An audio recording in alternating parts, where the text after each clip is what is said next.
റബ്ബിന്റെ പൊരുത്തം കിട്ടുന്ന അമലാണ് മൻ സാമ യൗമൻ ഫീ റജബ്.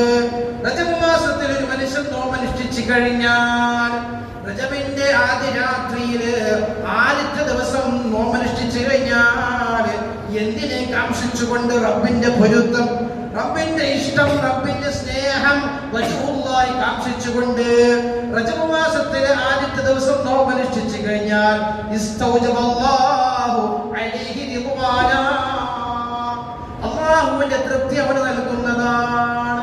എന്ത് ചെയ്താൽ മതി? റജബിന്റെ ആദ്യത്തെ ദിവസം നോമ്പനുഷ്ഠിച്ചാൽ മതി. അതുപോലെ തന്നെ മഹ്ശറ വൻ സഭയിൽ എല്ലാവരും ദാഹിച്ച് വലഞ്ഞു നിൽക്കുമ്പോൾ ഒരു വിഭാഗം ആളുകൾക്ക് വിശപ്പില്ല, ദാഹമില്ല.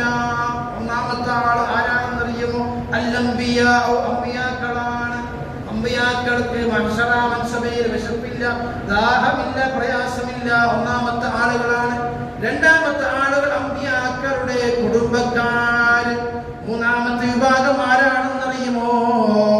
സഹോദരങ്ങളെ, ഞങ്ങളെ ഹിസാബ് എടുക്കാൻ പടച്ച റബ്ബ് മഹ്ശറ വൻ സഭയിൽ ഒരുമിച്ച് കൂട്ടുമ്പോൾ സൂര്യൻ ഇതാ ഒരു ചാണകര നിൽക്കുകയാണ്.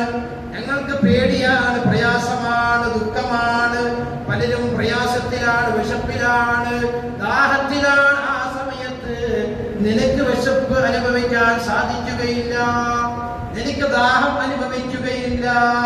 ദുനിയാവിൽ ജീവിക്കുമ്പോൾ ഒരു കാര്യം മാത്രം ചെയ്താൽ മതി.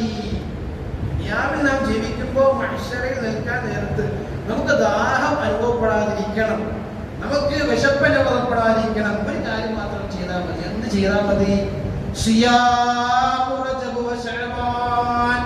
റജബിലെയും ശഅബാനിലെയും സുന്നത്തായ നോമ്പുകൾ അനുഷ്ഠിച്ചു കഴിഞ്ഞാൽ മഹ്ശറ വൻ സഭയിൽ ദാഹം അനുഭവിക്കുകയില്ല, വിശപ്പ് അനുഭവിക്കുകയില്ല.